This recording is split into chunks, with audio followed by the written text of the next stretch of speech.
लोगों का स्पष्ट मांग है कि नियमावली को संशोधन किया जाए और नया नियमावली को लागू किया जाए जिसमें ST/ET के अंकों के आधार पर मेरिट बने। सर से डेलीगेशन ऐसा कुछ आया नहीं है जो हम लोग को लगे कि हमारी जो मांग है या फिर हमारे जो प्रोटेस्ट हो रहा है उसको कोई पॉजिटिव इफेक्ट उसका पड़ रहा है। अब उनकी नींद हराम हो रही है, पैरों तले ज़मीन खिसक रही है, क्योंकि अब ये जो हम लोगों ने क्रिएट किया है ये सोशल और पॉलिटिकल प्रेशर उनके सिर पे अब क्रिएट हो रहा है, जो उन लोगों को अब कहीं से भी चैन लेने नहीं देगा। और जब तक हमारी मांगे नहीं पूरी हो जाती हैं, हमारा जस्ट राइट जब तक सब नहीं कर देंगे वो, उनके पीछे से हम लोग नहीं हटने वाले और यहाँ से तो कोई नहीं उठने वाला। बेरोजगारी के दौर में अगर कोई वैकेंसी निकलती है तो वो मामला इतना लंबित हो जाता है कि जो लोग नौकरी की आस और उम्मीद में खुशी खुशी अपनी ज़िंदगी की नई शुरुआत करने वाले होते हैं, उनके सामने चैलेंजेस आ जाते हैं। और कभी ये जो चैलेंज है वो सरकार की तरफ से आता है तो कभी ये मामला न्यायालय में लंबित हो जाता है। और यही सिस्टम है बिहार में, चाहे वो BPSC हो, BSSC हो या शिक्षा विभाग की किसी वैकेंसी का मामला हो। सरकार का आश्वासन हमेशा मिलता रहा है। मुख्यमंत्री नीतीश कुमार से लेकर के शिक्षा मंत्री ने भी ये कहा कि महिलाओं को सम्मान है और जो शिक्षक हैं वो देश और राज्य के निर्माण में अपना योगदान देंगे। लेकिन इतनी गर्मी में भी राजधानी पटना के गर्दनी बाग में ये जो छात्र बैठे हैं, इनका कसूर सिर्फ इतना है कि ये TET पास हैं। ST/ET पास होने के बाद भी सरकार से इनकी मांग है कि मेरिट के आधार पर हमारी बहाली होनी चाहिए। और इस मामले को लेकर शिक्षा मंत्री ने कई बार मीडिया के सामने ये कहा है कि शिक्षकों की भारी कमी है और हम जल्द बहाल करेंगे। लेकिन इनकी मांग सिर्फ इतनी है कि हमारी जो मांग है उस मांग को सरकार मांग ले। क्या मामला है? हम लोगों का स्टेट 19 का एग्ज़ाम हुआ था 2020 में, एक बार ऑफलाइन और एक बार ऑनलाइन। रिजल्ट आए हुए लगभग 1 साल हो गए हों। ऑफलाइन ऑनलाइन क्यों हुआ था? लीक हो गया था क्या? ऑफलाइन जो एग्ज़ाम हुआ था उसमें सरकार को ये संदेह था कि कुछ सेंटरों पर एग्ज़ाम जो है वहाँ धांधली हुई है।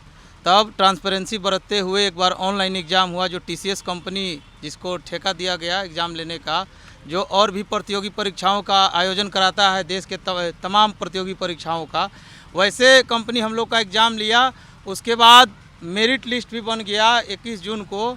उसके बाद सरकार कहती है कि मेरिट जो है अर्थहीन है, हम जो है एकेडमिक पर फिर से मेरिट बनाएंगे BA और B.Ed के नंबर को जोड़ करके।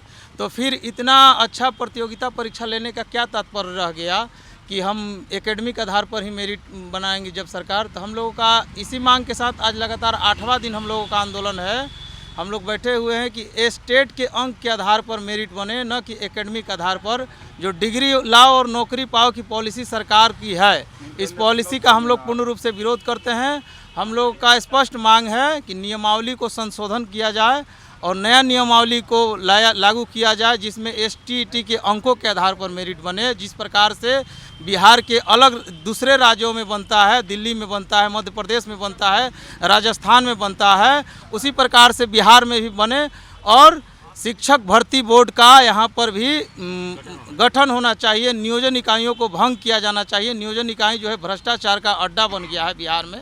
आप देखिएगा तो नियोजन इकाइयों में खुलेआम बोली लगाई जाती है कि शिक्षक का इतना लाख रुपया दोगे तो हाई स्कूल के शिक्षक बनोगे, इतना लाख रुपया दोगे तो मिडिल स्कूल का शिक्षक बनोगे। तो हम इसमें पूर्ण रूप से चाहते हैं कि पारदर्शिता आए, शिक्षक भर्ती बोर्ड बने और ऑनलाइन सेंट्रलाइज तरीके से बहाली किया जाए और जून 2022 तक की रिक्तियों को जोड़ करके विज्ञप्ति निकाला जाए और इसमें पूर्ण रूप से ट्रांसपेरेंसी बरती जाए। इन्हीं मांगों के साथ हम लोग लगातार 8वें दिन बैठे। शिक्षा मंत्री आश्वासन देते हैं, सरकार की तरफ से आता है, उम्मीद नहीं है क्या इन लोगों पर? शिक्षा मंत्री लगभग 1 साल से आश्वासन दे रहे हैं। शिक्षा मंत्री के बाद से अब तक कोई स्पष्टजनक जवाब हम लोगों को नहीं मिलता।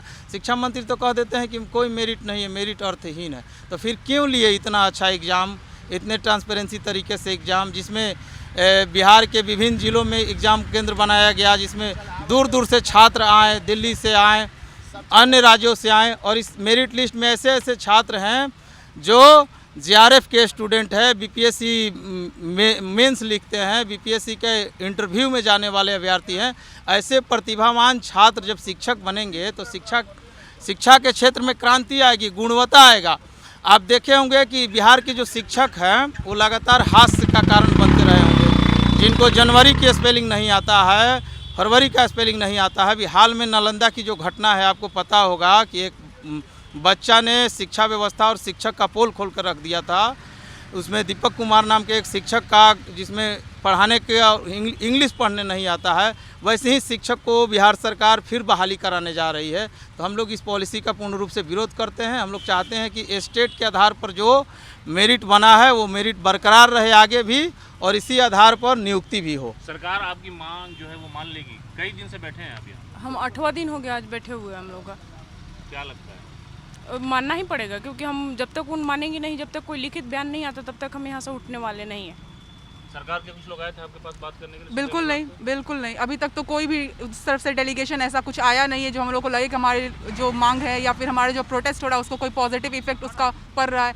लेकिन हाँ, एक चीज़ तो क्लियर है कि अंदर उन लोगों की नींद उड़ी हुई है। जो वो लोग आराम कुर्सी पर बैठे रहते थे या एसी कमरों में सोए रहते थे, अब तक अपनी जिम्मेदारियों को भूल कर ताक पर रख के वो लोग सिर्फ पैसे उठा रहे थे, सैलरी उठा रहे थे और मज़े ले रहे थे।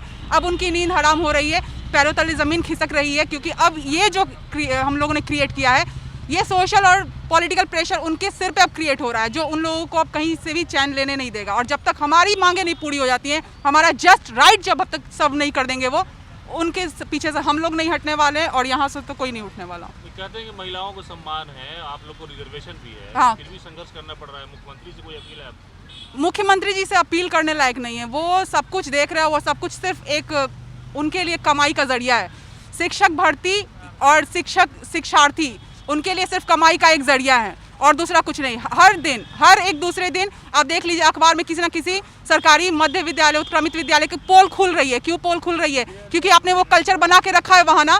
प्राइवेट स्कूल्स क्यों इतने फल फूल रहे हैं? क्योंकि वहाँ के सिस्टम को वैसा बनाया गया है। आप अगर वर्क कल्चर वैसा बनाइएगा सरकारी डिपार्टमेंट्स में, इंस्टीट्यूशंस में, तो क्यों नहीं लोगों को उसमें एडमिशन लेने में मतलब खुशी होगी, और क्यों नहीं वहाँ का सब कुछ अच्छा रहेगा।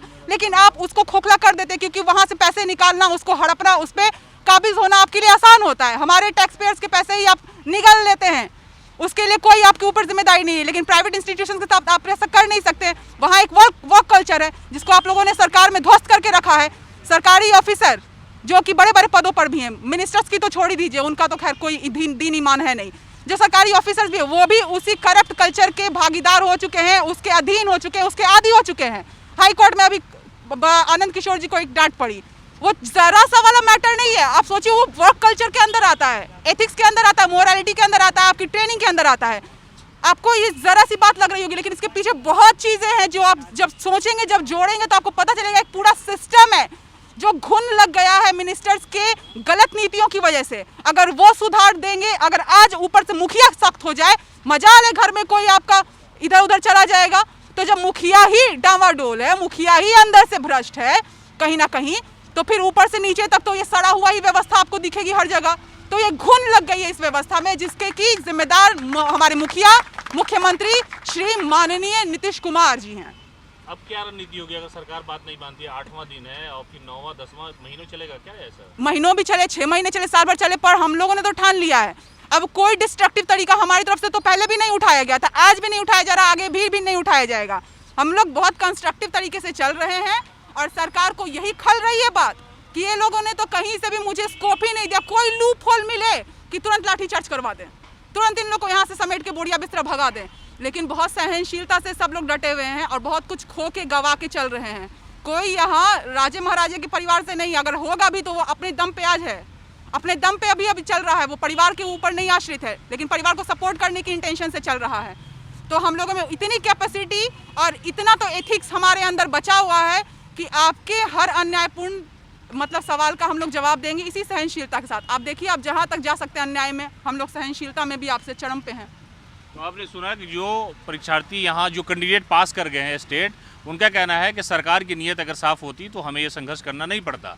सरकार अगर चाह ले, अगर हाकिम वक्त चाह ले कि इंसाफ देना है तो मिल जाएगा। हमारी सिर्फ इतनी मांग है कि नंबर बेस पर जो है वो डिमांड हो और उस मामले को लेकर के शिक्षा मंत्री हमारी बात माने। शिक्षा मंत्री ने 12 ये कहा है, जब ये रिजल्ट आया, मेरिट और नॉन मेरिट का मामला आया, फिर प्रदर्शन हुआ, हंगामा हुआ, उसके बाद सरकार ने अपना फैसला वापस लिया और कहा कि जितने भी बच्चे पास किए हैं उन्हें बहाल किया जाएगा। लेकिन फिर ये मामला अधर में लटक गया है और फिर बच्चों ने गर्दनी बाग में धरना प्रदर्शन करने का फैसला किया। 8वां दिन है आज और इन्होंने कहा कि ये हमारा संघर्ष जारी रहेगा जब तक हमें न्याय नहीं मिल जाता। कैमरामैन गौतम कुमार के साथ सीमा बख्तर, न्यूज़ फॉर नेशन, पटना।